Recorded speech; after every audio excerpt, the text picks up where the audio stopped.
Hello，各位朋友好啊！歡迎嚟到我嘅頻道 Jessie and Her Tarotland。咁今日咧就拖咗大家好耐啦，講咗話做2026嘅整體愛情運。其實因為咧，翻嚟早排翻咗香港啦，咁啊翻嚟冇耐，跟住我屋企人又嚟探我，又玩得好開心啦。咁而家先得閒咧，就嚟錄翻呢個2026年嘅整體愛情運。咁啊，雖然遲咗少少，希望大家唔好介意啦。咁今日同以前都係一樣啦，咁啊就有3副牌俾大家揀，一個咧就叫做 The Herbal Tarot 啦，一個咧就叫做 Kawaii Tarot 啦，一個咧就叫做 Crystal Tarot 嘅。咁揀啱咧，我哋就即將開始啦。咁開始之前提一提大家啦，呢個只係一個 general reading，就未必人人共鳴嘅。請接收你覺得啱嗰啲就 OK 啦。好，1號 Herbal Tarot， 2號 Kawaii Tarot， 3號就係 Crystal Tarot。揀啱，我哋即將開始啦。Hello，選咗1號牌嘅朋友，你哋好啊！嗱，今日嘅題目咧就係講緊你哋2026年嘅整體愛情運會係點。好，咁開始之前提一提大家啦，呢個只係個 general reading， 就未必人人共鳴嘅。請接收你覺得啱嗰支就得啦。好，1號牌 Love Angel Oracle 卡有啲咩咧？就叫做 Release Your Ex，the time has come to clear your energy。OK，咁另一張 Oracle 卡係乜嘢咧？就叫做 Heart with a Key。Welcoming love, meeting the one, open your heart and getting together, perfect。咁塔羅牌部分又有啲咩咧？好，我哋而家睇睇啦。第一張牌咧就有叫做 Four of Swords 逆位啦。第二張牌咧就會叫做呢個 Five of Cups 逆位啦。唔好嘅嘢都過去啦。King of Cups 同埋一個叫做 Four of Wands。好啦。嗱，咁其實咧抽到1號牌嘅朋友咧，咁我都應該恭喜你嘅。因為呢度咧就係話，如果你之前咧係有一段關係嘅話咧，即係或者你已經係2025年或者更甚之前係已經離開咗一段 relationship 嘅話咧，咁就係恭喜你啦。因為咧，即係話如果你係呢個情況嘅話咧，就係話你過咗一段時間啦，你終於都可以放開你個 ex 啦，而且咧你係會今年咧會搣到對 one 咯。同埋其實咧，我覺得咧，你分咗手都應該係一段唔短嘅時間啦，亦都係沉醉於以前嘅回憶都好一段時間，好似行唔出一個陰影咁，成日都喺度諗緊點解會咁？點解會咁？但係其實我覺得呢啲日子你自己都過得夠啦。咁同埋可能點解你成日咁諗咧？就可能就係因為冇新嘅人出現啦，又或者其實你就係成日浸淫住喺呢啲情況唔甘心嘅嗰種情緒咧，令到身邊有人出現你都唔知。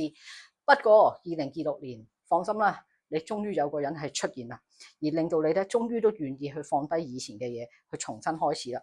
而嗰個人咧有一個 court card，most likely 係咩咧？就係一個 King of Cups 嘅人咧，佢一個太陽、月亮上升星座係一個水象星座嘅人嘅 Cancer、Pisces、Scorpio。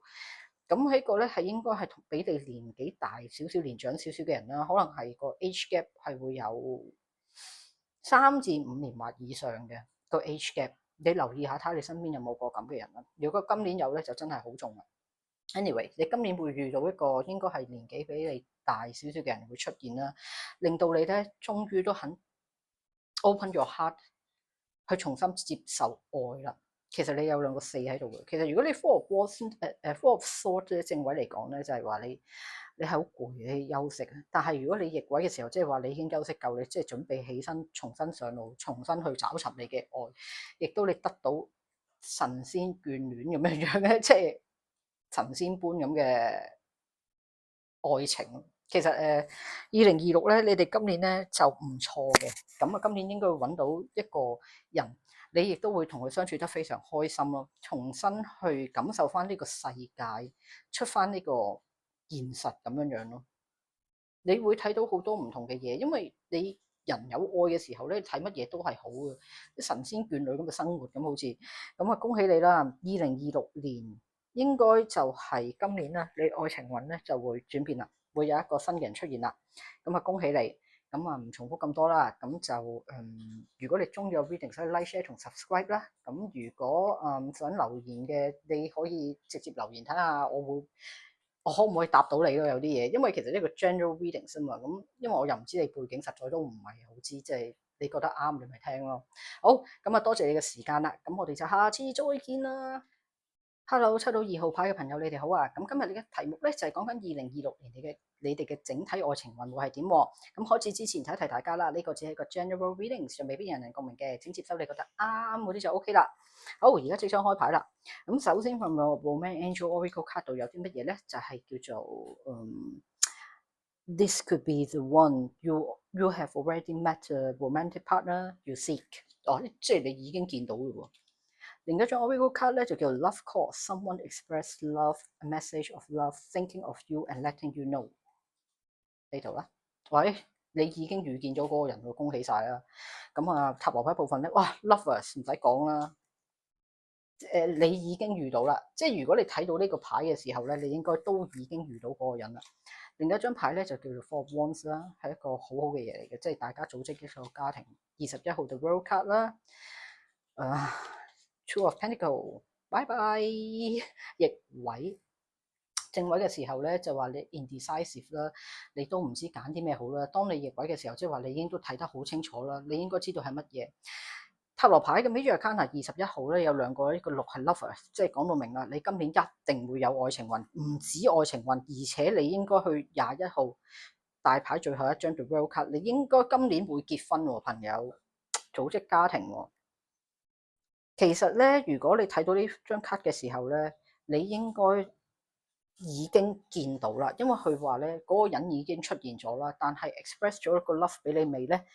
就未必嘅，可能你見到咯，但係應該未 make a move，或者已經 make a move，即係已經係暗示明示都話咗俾你知啊！你即係等你受唔受咁解啫。若然你受嘅話咧，都唔錯。其實你今年係會結婚咯，睇得出，而且嗰個人咧真係你嘅真命天子嚟嘅。咁其實都好簡單啦，都唔使講啦。如果你係呢啲咁嘅情況，嗱，因為呢個只係 general reading 啫嘛，我唔會人人都會係一樣。如果你係呢啲咁嘅情況，今年你真係有某個人對有一種感覺，如果嗰個人亦都會 express love to you 咧，咁你今年咧結婚嘅機會係好大咯，都唔止係拍拖啊，今年係會結婚添啊！咁啊，恭喜你啦！2號牌嘅朋友真係非常簡短啦。咁如果中意我 reading，可以 like、share 同 subscribe 啦，或者留言俾我都可以嘅。咁啊，多謝你嘅時間啦，我哋下次再見。Hello，抽到3號牌嘅朋友，你哋好啊！你哋揀嘅咧就叫做 Crystal Tarot 啦。咁開始之前提一提大家，呢個只係個 general reading，就未必人人共鳴嘅。請接收你覺得啱嗰啲就 OK 啦。好，今日嘅題目咧就係2026年你哋嘅愛情運會係點樣樣咧？嗱，頭先1號、2號牌都係好好啦，我唔知3號牌你哋會點咧？開牌啦！Romance Angel Romance Angel Oracle Card 嗰度咧有一張叫做 Express Your Love， 有一個叫 Go Ahead and Make the Romantic Gesture， 即係你要去 show 一個 love 啦，即係你可能係如果你見啱嘅就 make a move 啦。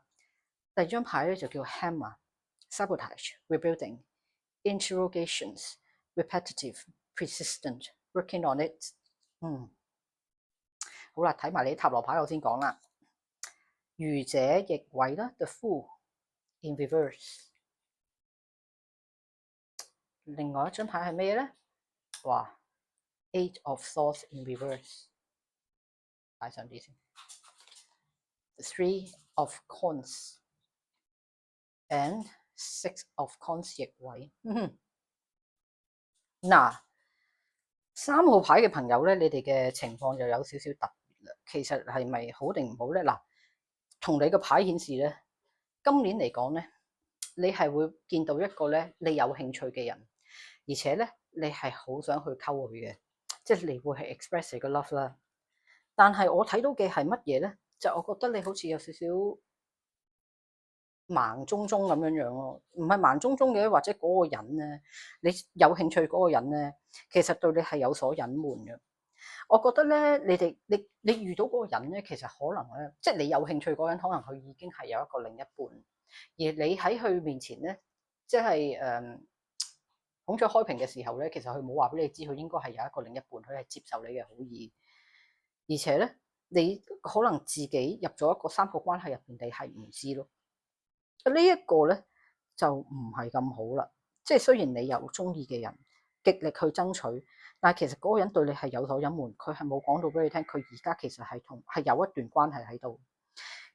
當你發現咗嘅時候咧，你係會覺得係好唔公平咯。點解會係咁？點解會係咁咯？就覺得自己好傻，亦都覺得好傷心。點解會咁？就係咁樣樣咯。所以你話你今年好定唔好咧？我唔敢講，因為每個人心態唔同。有啲人咧係覺得哦，有個有興趣嘅玩下無妨啊，我當玩嘅心態咁啊 OK 啦，玩完咪算咯。但係咧，我最怕係一個咩情況咧？就係你俾人玩咗，你唔知咯。你盲中中，你真係一個戀愛腦，你見到嗰條友嘅興趣，你衝埋，你係好想去 get 佢，你係一定要得到佢，而你會做咗好多唔好嘅嘢去傷害到自己，亦都會傷害到人。而最後得唔得到你想要嘅嘢咧，係唔知。我只可以睇到嘅就係話呢一個係唔平等嘅關係咯。有人會佔上手咯，但嗰個一定唔係你。三個關係入邊，你會傷害到你自己。嗰個人都自私嘅，因為佢一路都冇講俾你聽，而又接受你嘅好意。其實嗰個人本身可能係有一段關係啦，可能係佢自己都拖咗好耐，佢自己都想揾個出口，或者其實佢根本都冇一個藉口去分手。哇！咁啱你出現咗啦，成為佢嘅 rebuilding，即係佢就去重整佢自己嘅。可能一路咧就係大家都即係佢都冇貨喺手，就拖拖拉拉同之前嗰個。但係如果你出現咗嘅時候，佢亦都覺得如果同你嘗試過係 OK 嘅話，可能佢都係會飛咗而家有關係嗰一個咯。如果呢啲 situation 嘅話咧，我就會覺得你更加要小心啦。佢為得你飛得嗰一個，你可能都可以下一次有一個更好嘅出現，你就會係被飛嗰一個咁樣樣咯。所以你冇話好定唔好嘅，你自己覺得你啱嘅。咁你咪去咯，亦都冇人答你唔好去唔去。有時有啲人係要試咗先知噶嘛。咁所以你睇下你自己咯，係咪要好勝心強？有時好勝心強，俾你爭贏咗，最後都唔係一個好嘢嚟嘅，即係只可以咁樣話俾你聽咯。咁啊，呢啲係你哋自己嘅個人決定啦，要做啲乜嘢。咁就今年愛情運方面咧，你就要小心啲啦。唯一嘅好事就係話，你終於對愛情感興趣啦，終於有個有興趣嘅人出現啦。咁你咪自己到時候再睇下咯，或者係做 make a move 之前，你調查清楚呢個人咯，就係咁樣樣咯。好啦，咁呢個就係3號牌朋友2026年整體運會係咁樣樣啦。咁就如果你中意個 reading 咧，可以 like share 同 subscribe 啦，同埋我唔重複啦。咁就有咩嘢你都可以 comment 嘅。咁啊，今日多謝你嘅時間，我哋下次再見啦。